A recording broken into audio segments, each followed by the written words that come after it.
창세기 23장 이 내용은 사라의 죽음과 그리고 장사에 대한 내용이 소개가 되고 있습니다.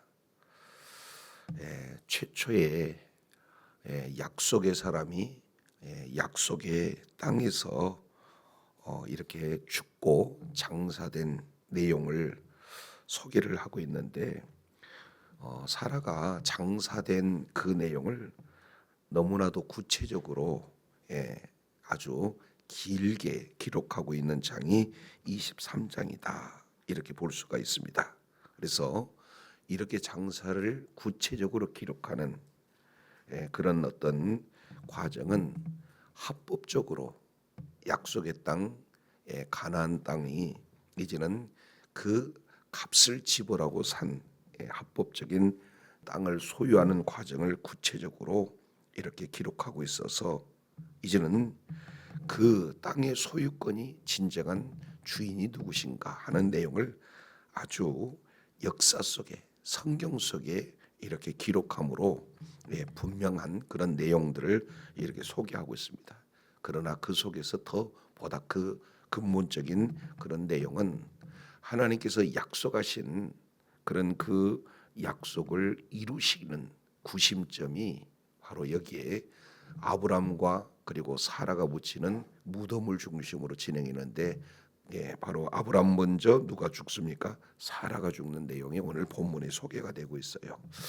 자, 그렇다면 여기에 사라가 죽고 난 다음에 아브람 가운데는요, 자기 자신의 심령 고백이 이렇게 크게 전환되는 그런 부분들을 소개하고 있죠. 그래서 마음 가운데 확정된 내용이 뭐냐?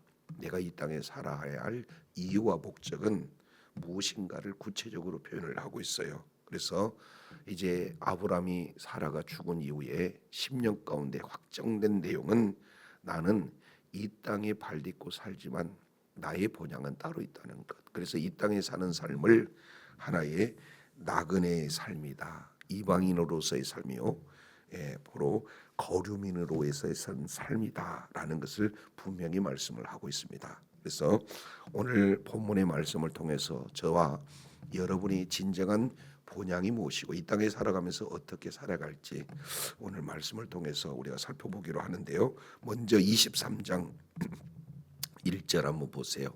사라가 127세를 살았으니 이것이 곧 사라가 누린 해수라, 지금 이렇게 표현하고 있습니다. 결국 사라가 127년 동안 살고 이렇게 죽었다라고 하는 그런 내용이 소개가 되고 있는데, 이게 좀 그냥 간단한 내용이 아니거든요. 왜 그러냐면 여자가 몇 세를 살고 그리고 그 매장지가 어느 곳이며 그리고 언제 어디서 이렇게 죽고 매장되었다라고 하는 것을 구체적으로 기록한 것은 여기가 최초예요.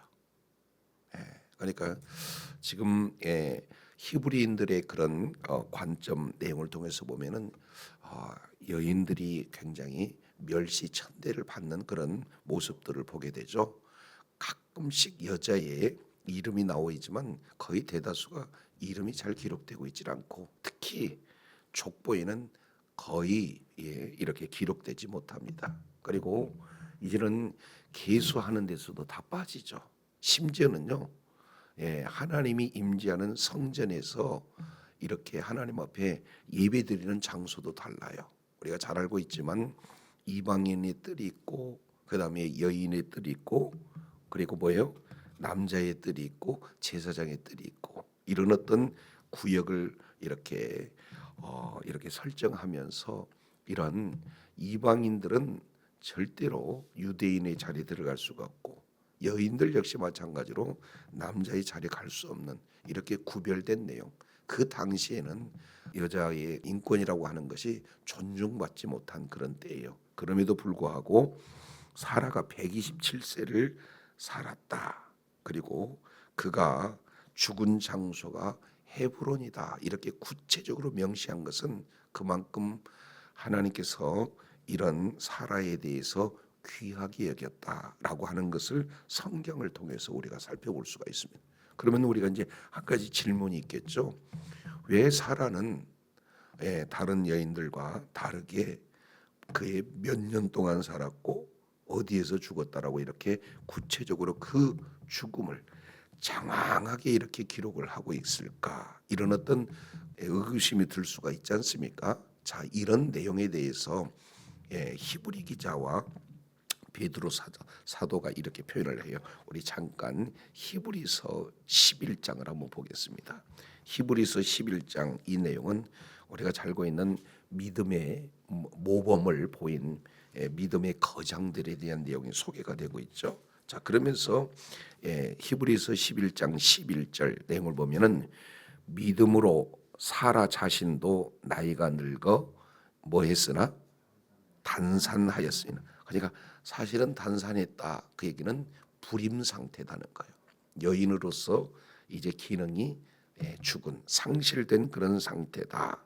근데 나이가 들어서 아이를 낳을 수 없는 것은 이건 그 여자의 기능 자체가 죽었다라고 이렇게 볼 수 있는 것 아니겠습니까? 그런데 믿음으로 사라는 뭘 했다는 거예요?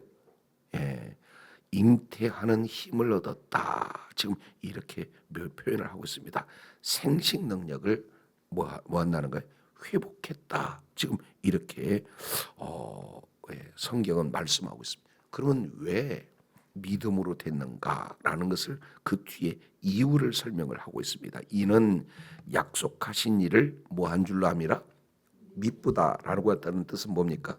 믿을 만한. 그러니까 하나님은 말씀하시고 말씀한 것은 반드시 이루시는 신실하신 하나님을 믿는 믿음이었기 때문에 나는 이미 여인으로서 아이를 낳을 수 없는 그런 나이가 됐음에도 불구하고 내 현재 처지 환경을 바라보지 않고 하나님이 말씀하신 것은 반드시 이룬다는 그 말씀을 의지했다는 거죠. 그래서 12절 결론으로 이렇게 표현합니다.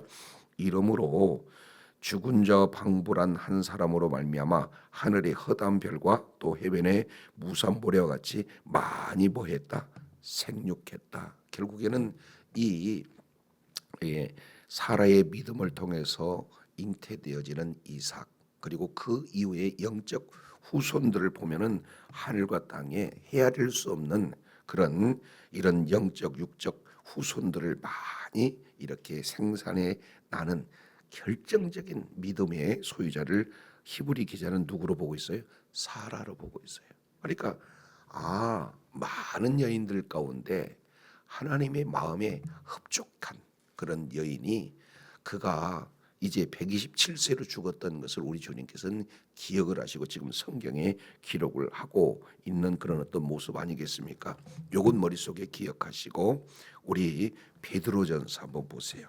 베드로전서 이 내용은 여인들의 하나의 롤 모델로 우리 주님께서 지금 사라에 대한 내용을 기록하고 있는데, 자 베드로전서 3장 3절 한번 보세요. 베드로전서 3장 이 내용은 아내와 남편에 대해서 이렇게 소개를 하고 있는 그곳에 자 여인의 단장이 무엇인가 이 부분을 말씀을 하고 있는데요.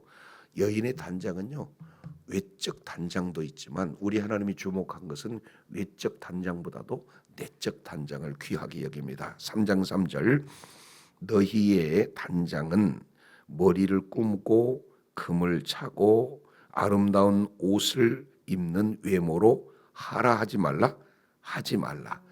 겉사람 물론 이거 이렇게 나름대로 단장은 해야 되겠죠. 그러니까 중요한 것은 단장하지 말라는 것이 아니라 우선순위를 지금 말씀을 하고 있는 것 아니겠습니까? 이제 이렇게 머리를 꾸미는데 너무 많은 시간들 또 아주 이런 비싼 장신구들 이런 것들을 지금 이렇게 말씀을 하고 있는 겁니다. 뭐 요즘에야 외모 지상주의이기 때문에 속사람보다도 겉사람을 더 치장하는 그런 어떤 내용이 오늘날도 그렇지만 그 당시에도 이것은 변함없는 그런 내용 같아요. 왜냐하면 약속의 사람과 그리고 언약의 사람과 세상 사람의 그 내용을 창세기에서 이렇게 비유했잖아요. 람에게 자손과 에녹의 자손들 이렇게 지금 표현했을 때 라멕은 세상 사람들의 대표. 그럴 때 라멕은 뭡니까? 가지고 있는 힘을 가지고 이제 하나님의 말씀에 벗어나서 두 여인 아다와 실라를 취했던 최초의 이렇게 중혼자가 누굽니까? 라멕 아니겠습니까? 근데 그 라멕에게 잘 보이게 하기 위해서 아다는 어떻게 했는가? 머리에 장식하고 꾸미고 신라 역시 마찬가지로 외모로 머리를 찰랑거리는 외모 쪽에만 신경 썼던 그런 자 아니겠습니까? 그래서 베드로 사도는 너희 단장 머리 꾸미고 금차고 아름다운 옷 이쪽으로만 치중하지 말아라. 그러면 어떻게 해야 되느냐? 자, 내면적인 겉사람보다는 속사람에 대한 부분을 단장할 것을 4절에 이렇게 표현을 하고 있어요. 오직 마음에 숨은 사람, 속사람이죠. 마음의 속사람을 온유하고 그다음에 뭐요? 안정한 심령으로서 썩지 않을 것으로 하라. 지금 이렇게 표현해. 이것이 하나님 앞에 값진 것이다. 결국에 내용은 간단해요. 겉사람보다 속사람을 단장하는 것. 이것이 하나님께 정말로 값진 그런 어떤 단장의 모습이다. 자, 이렇게 하나의 큰 기준을 이렇게 말씀을 하고 그러면 이렇게 산 사람을 구약 성경에 누구냐라고 하는 것을 예를 들죠. 자, 남편에게 5절입니다. 전에 하나님께 소망을 두었던 거룩한 부녀들도 이와 같이 자기 남편에게 순복함으로 자기를 뭐했다? 단장했다. 자, 근거 전에 여기서 전이라고 하는 것은 구약 성경 전체 수많은 여인 중에 남편을 위해서 순복하고 자기를 이렇게 단장한 속사람을 단장했던 그 자를 누구를 들고 있습니까? 6절 잘 보세요. 사라가 아브람을 주라 칭하여 뭐했다? 복종한 것 같이. 그러니까 사라는요 하나님을 누구로 왔습니까? 미쁘시다. 그러니까 하나님은 이렇게 믿을 만한 분이다. 그래서 하나님이 하신 약속의 말씀을 믿는 믿음으로 바로 믿음의 어머니가 되어진 것 아니겠습니까? 자, 그런데 그의 삶을 통해서 보면은 크게 세 가지로 요약을 해서 보여주고 있습니다. 아브람을 주라고 이렇게 칭하면서 뭐 했다는 겁니까? 복종했다는 거예요. 복종. 그러면 여기서 이제 우리가 잘 그 당시의 정황을 살펴볼 필요가 있어요. 그러면 사라는 왜 아브람에게 주라고 했을까? 이 내용은 이미 하나님과의 가정에서의 제사장 역할을 누가 그 당시에 했느냐면은 남편이 한 케이스가 되는 거죠. 그리고 이제는 출애굽한 이후에 시내산에서 하나님께서 모세를 부르시고 이스라엘 백성들에게 율법을 주어지기 이전까지는 뭡니까? 남편이 이런 하나의 제사장적 역할을 감당한 것이다. 그러니까 이제는 하나님의 말씀을 듣고 그리고 온 가족이 하나님의 말씀으로 인도받기 위해서는 누구를 지금 질서상 세우는 겁니까? 남편을 세운 것 아니겠어요? 그렇기 때문에 남편은 이제 하나님의 말씀대로 가정을 이끌고 그리고 아내는 그 말씀에 순종하기 때문에 사적인 내용으로는 남편이지만 그 남편을 뭘로 지금 받아들이는 거예요? 공적으로 당신은 나의 영혼을 이끌어갈 제사장적 역할을 하시는 분. 그러니까 뭘로 지금 칭하고 있는 거예요? 주인 이렇게 지금 부르고 있는 걸 볼 수가 있습니다. 그러니까 이제 가정에서 첫 번째 순종하겠다라고 하는 그런 어떤 자세의 롤 모델로 지금 여인 사라를 들고 있어요. 자, 두 번째는 너희가 선을 행하고 지금 이렇게 표현하고 있습니다. 여기서 선이라고 하는 것은 그저 윤리 도덕적으로 착하다 그런 차원이 아니죠. 이 내용은 뭡니까? 하나님의 창조 계획대로 살고자 했다라고 하는 것을 지금 말하고 있습니다. 이것을 선행 이렇게 표현하는 거고 그리고 세 번째 내용을 통해서 보면은 아무 두려운 일에도 놀랐다 놀라지 않았다 놀라지 않았다 지금 이렇게 표현을 하고 있습니다. 아니 사람만큼 놀란 경우가 어디가 있겠어요? 아니 인생에 두 번 남편이 사실은 판 건 아닌데 파는 것처럼 거짓말로 해가지고는 애굽 왕한테 팔려가고 블레셋 왕한테 팔려갈 그런 불운의 처지에 있던 여인이 바로 사라 아니겠습니까? 그럼에도 불구하고 놀랐대요, 안 놀랐다요? 놀라지 않았다. 불신 남편이었지만 그래서 딱 한마디로 이렇게 정의를 해요. 6장 6절 하반절 뭐가 됐다? 그의 딸이 되었다. 지금 이렇게 표현하고 있습니다. 한마디로 본다면은 하나님의 딸인 거죠. 그래서 첫 번째는 순종, 두 번째는 선행, 세 번째는 믿음. 요 내용이 가장 본질적인 것은 뭐냐? 하나님을 믿으시다. 약속의 말씀을 믿는 믿음 가운데 하나님과의 관계에서도 그리고 이제 가정에서도의 그런 어떤 관계를 너무나 모델적으로 진행했던 그런 사라, 이 내용을 신약 성경은 이렇게 평가를 하고 있습니다. 자, 그래서 사라가 127세를 이렇게 살았다. 그리고 장사되었다. 이름과 그리고 죽는 나이, 이것을 성경이 기록한 것은 그만큼 귀하게 하나님께서 이렇게 여기셨다라고 하는 그런 어떤 모습들을 보게 됩니다. 자, 그러면 매장지는 어딜까? 2절 한번 보시죠. 창세기 23장 2절, 사라가 가나안 땅 헤브론 곧 기랏 아르바에서 죽음에, 같은 장소를 지금 두 가지로 표현하고 있죠. 원래는 기랏 아르바였는데 그 이름이 뭘로 바뀌었다? 헤브론으로 바뀌었다. 지금 이렇게 표현을 하고 있는 겁니다. 그러면 기랏 아르바라고 하는 이 내용은 두 단어의 합성어예요. 기랏 아르바. 그러니까 아르바라고 하는 것은 사람 이름이고 기랏이라고 하는 것은 성, 도시라고 하는 뜻이죠. 이것을 그대로 번역하면은 아르바의 성, 아르바의 도시. 그러면 이 아르바는 누구냐? 아낙 자손들을 얘기해요. 거인 골리앗과 같은 그런 아낙 자손들이 살았던 이런 어떤 곳을 바로 기랏 아르바 이렇게 표현을 하고 있습니다. 그래서 여호수아 14장 이 내용을 통해서 보면은 언약의 말씀을 붙들고 이제 갈렙이라고 하는 그런 자가 이런 헤브론을 차지하고 있는 그런 어떤 장소가 여기에 소개가 되고 있습니다. 그만큼 성경에서는 헤브론을 굉장히 중시 여겨요. 그러면 잘 알겠지만 하나님께서 이제 아브라함을 부르셨을 때 아브라함이 살았던 장소가 어디입니까? 갈대아 우르, 우상의 도시에서 우리 주님이 부르십니다. 그리고 1차 경유지가 하란이에요. 그리고 그 하란에서 이제는 약속의 땅 가나안 땅으로 하나님의 말씀에 순종해서 이동해서 살았던 자 아닙니까? 그래서 그가 최초 약속의 땅 가나안 땅에서 거주할 때 어느 곳에 정착했습니까? 헤브론이에요. 헤브론.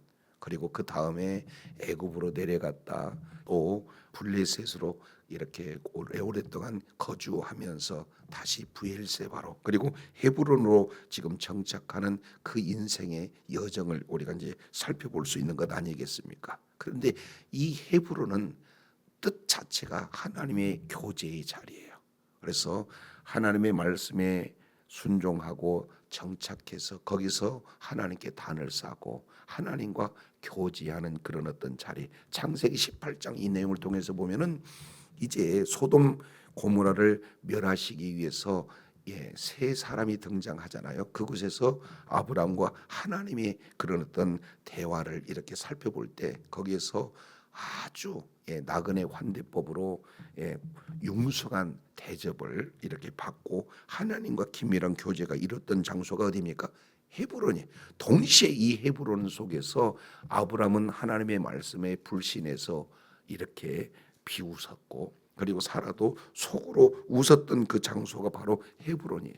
그래서 이런 하나님과의 교제라고 하는 그런 뜻을 가지고 있는 이런 헤브론에 지금 장사되어져 있는 것을 볼 수 있습니다. 자, 근데 문제는요. 이 오랜 기간 동안 이렇게 부부가 함께 살다가 지금 아브람은 남겨지고 그 안에 사라가 죽게 되었을 때 아브람을 이렇게 표현합니다. 2절 하반절 내용을 통해서 보니까 아브람이 들어가서 사라를 위하여 뭐했다? 슬퍼하며 애통했다. 그러니까 히브리 사고로서 성경을 해석하는데요. 그들은 동사를 똑같은 것을 바로 이렇게 쓰지 않고 같은 내용을 다르게 표현합니다. 이 내용은 슬퍼했다 해도 그 뜻이 이렇게 전달되는데 슬퍼했다와 또 뭐 하는 거예요? 애통했다를 같이 이렇게 반복해서 써요. 이것은 강조해. 그만큼 아브라함에게 큰 슬픔이 찾아왔다 이렇게 말하고 있습니다. 뭐 예나 지금이나요 부부가 오랜 이런 어떤 생활을 같이 하다가 누구 하나가 먼저 가게 되어지면은 그 스트레스는 말로 할 수 없을 만큼 크잖아요. 그러니까 실제 아브라함이 되었던 것은 누가 있었기 때문에 가능하다는 거예요. 사라가 있었기 때문에 가능한 것 아니겠습니까? 그런데 가장 자기 자신의 동역자요, 또 친구요, 그리고 정말로 하나님과의 뜻을 같이 하면서 같이 걸었던 그 사람이 갑자기 지금 사라진 건 아니겠습니까? 그 슬픔 말로 다 표현할 수 없는 것 아니겠어요? 그러나 마냥 슬퍼만 할 수 있는 것은 아니잖아요. 그래서 결단하는 것이 3절입니다. 자, 3절.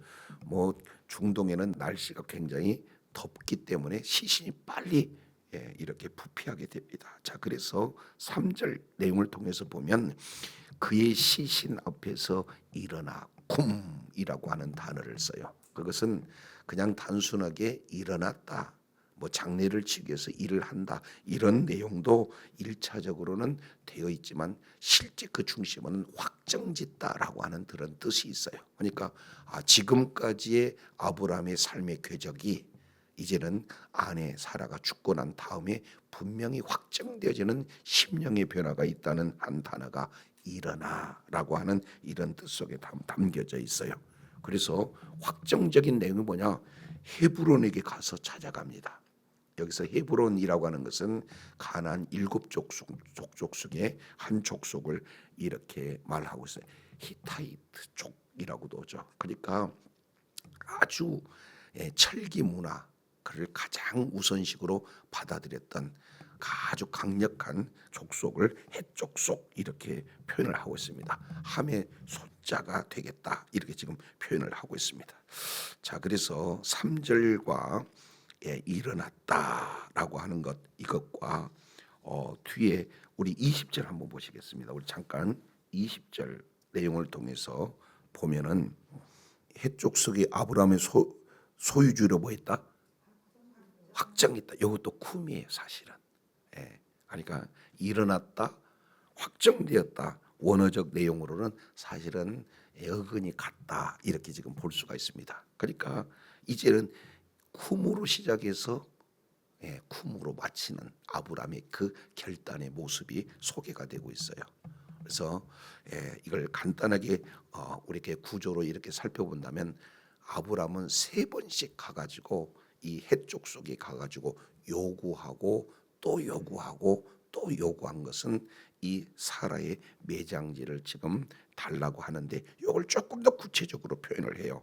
4절 내용을 보면은 매장지 달라라고 요구를 했을 때 헷족 속이 5절 6절 7절 5절 6절 어떻게 답변했느냐. 그러니까 거저 쓰세요. 지금 이렇게 표현을 하는 것 아니겠어요? 자, 그랬을 때 8절 다시 한번 이제 9절 8절 9절 요구를 해요. 근데 9절의 내용을 통해서 보면은 그 매장지라고 표현했던 그 내용을 조금 더 구체적으로 막벨라 막구를 나에게 달라 이렇게 요구를 해요. 그때 헤브론은 또 해쪽 속은 어떻게 반응하고 있는가 10절에 지금 표현을 하고 있습니다. 그래서 다시 한번 아브라함이 13절에 세 번째 요구를 하고 있어요. 아예 값을 줄 테니까 파시오. 이런 구체적인 내용을 아주 반복적으로 지금 기록을 하고 있는 것 아니겠습니까? 그러면 이렇게 하기 위한 그 결단이 뭔가? 이것이 4절이에요. 4절 내용을 통해서 보면은 나는 당신들 중에 나그네요. 나는 당신들 중에 뭐 하는 자다? 고려하는 이것이 사라가 죽음 이후에 아브라함의 그런 어떤 확정되어지는 하나의 결단 이렇게 지금 볼 수가 있습니다. 그러니까 이 아브라함은 지금 현재 살면서 나는 나그네고 나는 거류민이다. 그러면 그 같은 내용인데 이걸 조금 더 구분해 본다면 나그네다라고 하는 것은 나는 이방인이다. 예. 그리고 여기에 거류민이다라고 하는 것은 잠깐 여행 왔다가 거쳐 지나가는 그런 상태를 거류민 이렇게 표현을 하고 있기 때문에 법적 보호를 받지 못한 그런 어떤 상태다. 지금 이런 의식이 아브라함 속에 지금 담겨져 있어요. 이것이 이제 오늘날 이 부분이 아브라함이 가지고 있는 그 사라 죽음을 통해서 가지고 있는 신앙의 아주 중심적인 자리를 이렇게 찾고 있는 것을 볼 수가 있습니다. 자, 뒤에 한번 조금 더 먼저 보시죠. 자, 나는 이방인이다. 나는 나그네고 거류민이다. 그러니 내가 원하는 것이 있다. 청컨대 당신들 중에서 내게 매장지를 달라. 그래서 그것을 내 소유로 삼아 나로 내 죽은 자 내 아내 사라엘 장사하게 하시오라고 지금 요구하고 있는 그런 어떤 장면입니다. 매장지의 요구죠.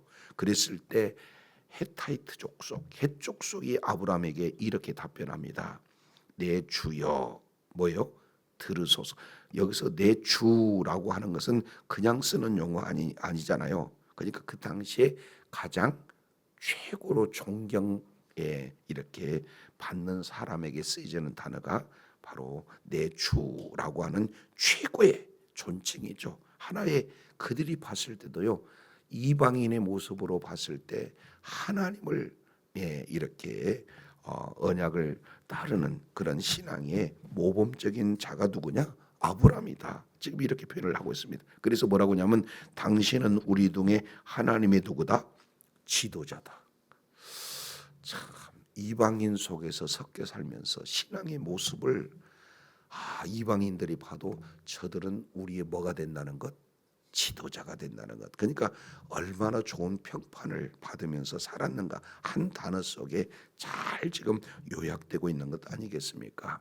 이미 아브라함이 하나님을 이렇게 믿는 믿음으로 말미암아 결정적인 전환한 장면이 바로 20장 바로 그 아내를 누이라고 속이고 블레셋 왕 아비멜렉에게 자기 아내를 이렇게 뭐 했어요? 줬잖아요.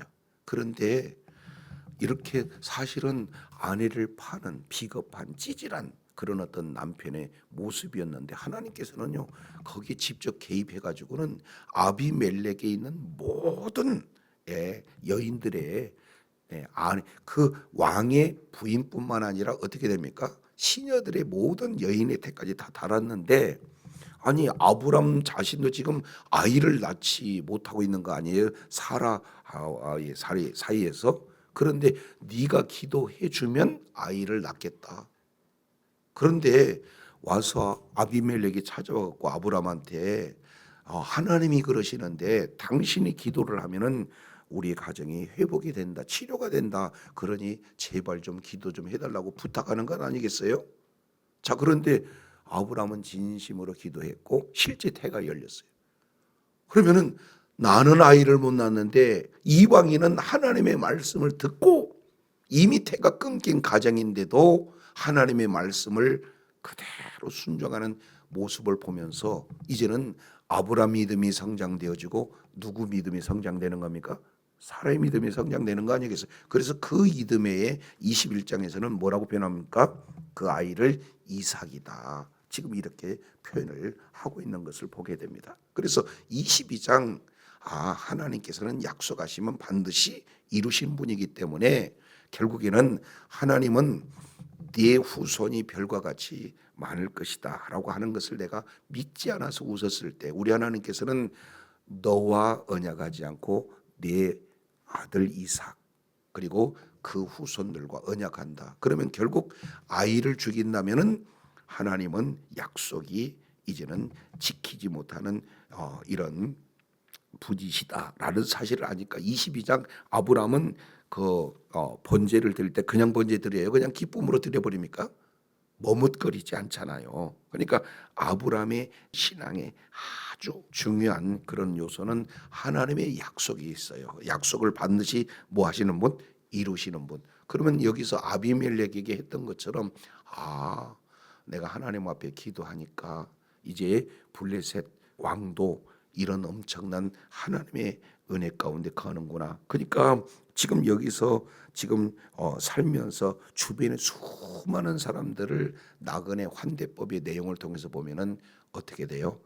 대접하고, 그리고 어려운 사람이 있으면 뭐 하고 또 기도도 해주고, 그러다가 보니까 존경을 받아서 내 주여, 그리고 당신은 하나님의 지도자십니다. 지금 이렇게 그들이 표현을 하고 있는 것 아니에요. 그러면서 선뜻 내 지금 말하고 있는 것이 우리들의 묘실 중에 좋은 것을 택하서 당신을 죽은 자를 뭐 하소서?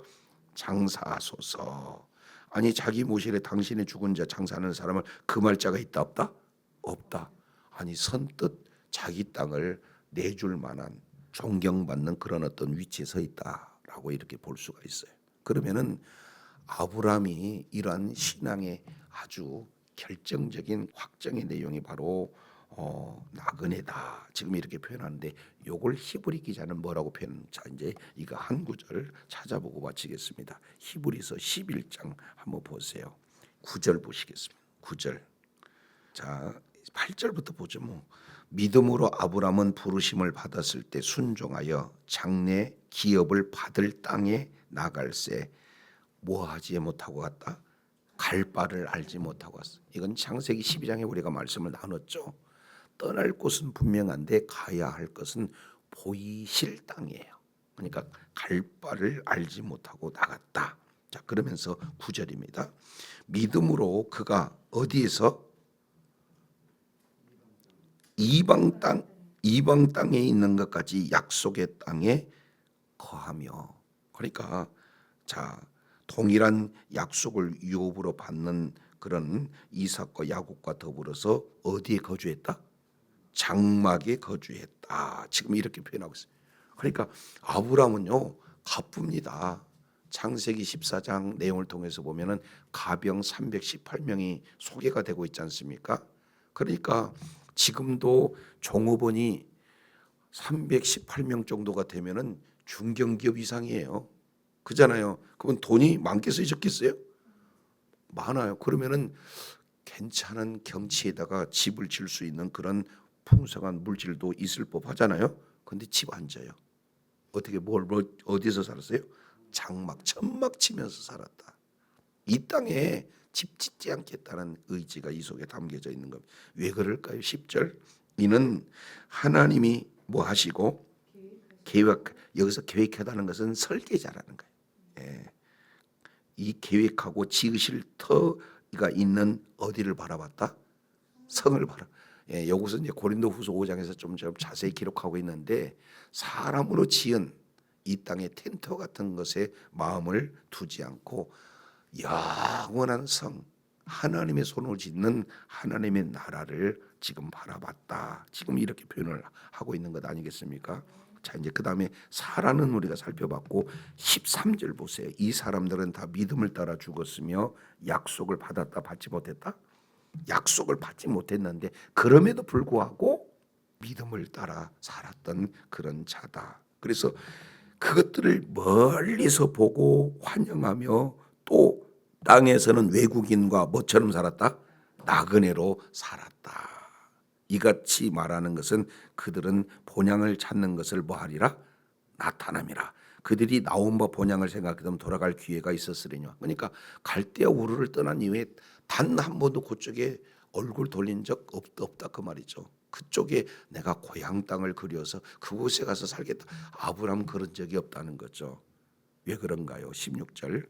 그들이 이제는 더 나은 본향을 사모하였으니 곧 어디에 있는 것? 하늘에 있는 것. 그래서 그러므로 하나님이 저희의 하나님이라고 일컬음을 받으시고 부끄러워하지 않으시고 그들을 위하여 한 성을 준비하셨다. 야, 여기서 최고의 지금 찬사 아니겠습니까?